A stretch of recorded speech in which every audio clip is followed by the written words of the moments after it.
The pressure of the to-do list, part 3. And on this one, I'm going to do my best to address how Stephanie, my coach, has helped me move through the defeated stages that I have in the entrepreneurial journey, where I want to quit. Because I don't like feeling defeated. I don't like feeling dejected. And I don't like feeling debilitated. Where I'm thinking, I'm never going to get all this stuff done. And if I don't get this next thing done on my list, I'm a failure. And the whole house of cards is going to collapse. And for me, it was, if I don't get this bio done, this podcast bio done for when I'm guest speaking on other people's podcasts, if I don't get this bio done perfectly, the whole house of cards will collapse, and I won't ever get to speak on any podcasts, and I'll never make any money, and people won't opt into my stuff. And it doesn't feel good. It feels slightly depressing. And so what do I do in those states? I end up watching Game of Thrones for the third time. I end up, I feel exhausted, honestly, and I'm not working efficiently. I'm sort of distracted, pinging from thing to thing, and having a hard time staying focused, and I end up avoiding doing the thing that needs to be done most. Anyway, that's what this episode is all about, so listen in. When someone is selling from stage, and at the end, the audience gets up and rushes to the back of the room to buy? That's a table rush. My name is Misha Z, and the Table Rush Talk Show is all about bringing you the tools, strategies, and tactics that you can use to grow your audience and inspire them to buy. So yes, I was saying, as the to-do list is piling up, and the to-do list feels hard, and it feels like a mountain, and that creating a bio and email template and getting my healthcare dialed in, and what else? This massive list, the weight of the world on my shoulders. Oh my gosh. But I feel defeated, thinking I'll never get this done, so I should quit.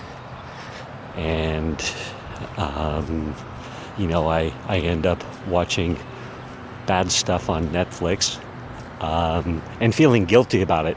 So I may have worked all day, but I'm thinking I should be working more.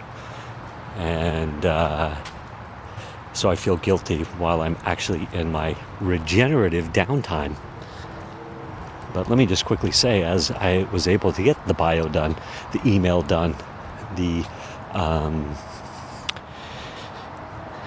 healthcare done enough, the healthcare done enough, moved forward on the healthcare to figure out what I need to do next. As I've done all that, of course now, man, I feel confident as can be. I'm convicted. I feel convicted. I know exactly what to do next. And I'm taking action on that. I'm thinking, you know what? Success is inevitable. How amazing is that? And I'm literally doing the next things that I need to do. And, the cool thing too is when I'm in that downtime, so walking now and recording this episode, or I went for a walk yesterday, they were very regenerative for me. And, I think, there's more than enough time I'm smart, I can get this done, and it's okay if I only put 4 hours a day into it, for example, or because I'm building the rest of the pieces in place, the rest of the system to support that. And that's very powerful. It's very empowering. Anyhow, so my coaching call was coming up with Stephanie, and I needed to decide, am I going to keep paying for you, Coach Stephanie, my business and mindset coach, because this coaching call that I was jumping on was coaching call 1 of the next cycle that I hadn't paid for yet. So I was feeling that pressure. Do I cancel? Do I pay 1 month at a time? Or do I pay for the next 5 months? And again, I'll speak to that. If money wasn't an issue, if I felt that money wasn't an issue, heck yes, I would have paid right away. I wouldn't have thought about it so much. But I can get stuck in a lack mentality, and stuck on what is my instant rate of return on that investment. I can get stuck on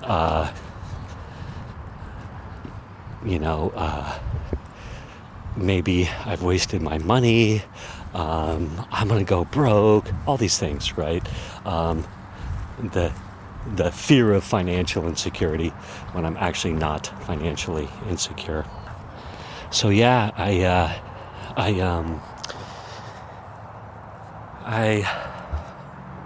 so I'm in this space of feeling all this pressure, wanting to quit, and growth for me is communicating with her that I'm feeling this pressure, I'm wanting to quit, I don't see how it could possibly all work and come together. So I'm communicating that to her, which is growth for me. Like communicating with somebody that these are my insecurities. Oh my gosh, it's so powerful. Because I can tend to live on an island and think I need to think my way through this. I need to figure this out on my own. And I like to come to people with the answer of what worked versus the question of how is this going to work. We jump on the call, and I say,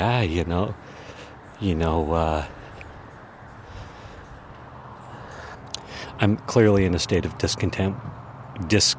Yeah, I'm disheveled. I don't know, maybe disheveled isn't the right word. I'm definitely frustrated and not happy, I guess. So she says, "Hey, what's going on? What are you working on?" And I was like, "Well, I need to get my bio done, and it's really frustrating for me, and I can't figure it out, and I want to quit. I want to quit it all." And she goes, "Okay, well, do you want me to help you with your bio? You want to work on it with me?" And in that moment right there, I was like, yes, and that would be amazing. That would be amazing, Stephanie, is what I'm thinking. And it is indeed what I end up telling her, of course. I'm like, yes, that would be amazing. And in that moment, I knew that I absolutely need to sign up for another 5 months with Stephanie, because that's the kind of support that I need. And you might be thinking, well, you could probably have just gotten that free from someone else. I was like, you know what? She was there in the moment when I needed her. She was available, willing, ready, and able. So, wow. But this was the fun thing. She goes, okay, we can do that. She goes, but first, let's talk about your feelings. Oh my gosh, let's talk about your feelings. And I'm like, I want to get my bio done.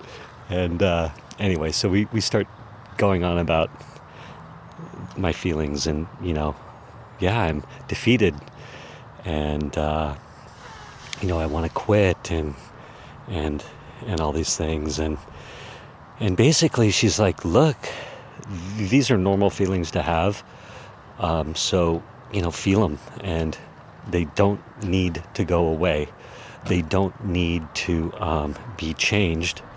What might be better is that you're able to continue to press forward on what you need to get done versus ruminating on your defeated mindset, shall we say. And she brought up like, hey, it sounds like you think that, well, she asked me like, well, what's the problem here? I was like, well, it's supposed to be easy. I should be able to get it done quick. And, if I don't get it done fast, then I got big problems. And she's like, look, tell me about a good bio. So I tell her about a good bio. Well-crafted, meets all these things. And she goes, yes. And as I tell her all that, it hits me like, oh yeah, that's hard. Like, well-crafted bios, you can tell, are well-crafted, and a lot of work has been put into them. And so she's like, hey, that's a good thing to acknowledge when we think it's supposed to be easy, or that all these things, when the reality is, hey, if we acknowledge that it is going to be work and it is a project, how much the better, right? And I was like, yes. And then she walked me through a few other steps, which I'm going to summarize for you at the end of this. Well, I'll tell you what they are now, basically. The process is this. You acknowledge those feelings, you look at it, you understand and accept your current state. And for me, it's I get defeated and I want to quit. And, what are the triggers for that? The triggers are that I get a few things that need to be done, and I think I should be able to get them done quick and easy, when in reality they might take a little bit more time than I want them to. And so I can feel defeated. And so the flip side of that for me is, okay, we want to create internal motivation for Misha. And we want to create motivation that pulls me forward. And we want it to be internal motivation versus external motivation. Like external being the shiny prizes, right? An internal motivation. Because the internal motivation is more, it's more real, it's more, I don't know if fulfilling is the right word, it's more, it's less endorphin cracky, right? Shiny object, less shiny object, triggers. So anyway, basically she says, all right, there's 3 pillars for creating motivation, internal motivation that's sustainable. There we go, sustainable, and you won't burn out. And so one is that, hey, this is going to be enjoyable, and enjoyable for me means it will be fulfilling. Like, as soon as I actually get it done, there will be a sense of accomplishment. There will be some pride involved. It will feel good to have gotten it done and to have doing it well, right? I feel proud, and worthwhile, right? So that's actually the second one. So there's the enjoyable part where, hey, you did it, it's good, and then the next one's the pride and the worthwhile. You've created something that's useful and worthwhile. And then the third one is capability, and that, hey, I can do it. I have the ability to do it, and I'm capable, and so know that and trust that, and use those 3 pillars to pull you forward. I hope I've said them well, and I hope that makes sense. And so she worked me through that. And then we got to the actual bio, and she goes, all right, let's look at the bio. And she says, do you have anything done yet? And I said, well, yes, I do. And she said, okay, show me what you've got. So I showed her what I have, and it's what I've been using for a bunch of interviews so far that I've been meticulously crafting. And she said, oh my God, this is an amazing bio. It hits all the things you wanted it to hit. Because I told her I wanted it to hit my personality. I wanted it to highlight my values. I wanted it to highlight, my skill set, some of my journey, my before and after journey, things like that. And she said, this bio hits all those things. It just needs a little bit of touch up. And so we did the little bit of touch up, and oh my gosh, so proud. Like, I was thinking, yes, this bio is amazing. It touches on all the things I wanted to touch on, and now I can't wait to send it. And of course, I sent it off, and I got an amazing response from the first show host that saw it. So that's incredible. And now that I've got a good bio, it actually does so much more than I was wanting it to do. I really just wanted a good way to be introduced on a podcast, but it does so much more than that, and that now podcast hosts can pull ideas from it. They'll know who I am before I get on the show. Oh my gosh, it's just so much stuff. It's the perfect bio. And I've got the super short bio as well. That can be a 2-sentence introduction if they like. And yes, and now when I'm feeling defeated and I am aware that I'm in this state again of wanting to quit, that let's look at the 3 pillars of creating internal motivation to propel me forward. So the pillar 1 is enjoyable. Pillar 2 is pride, worthwhileness, and pillar 3 is ability, capability, and lastly, I'll end with this, and I'll let you get on with your day. Decision making. We were talking about whether to, go for 1 month at a time or 5 months at a time on this coaching, and she of course says, well, not to sell you, but seems as though the less decisions you have to make, the better.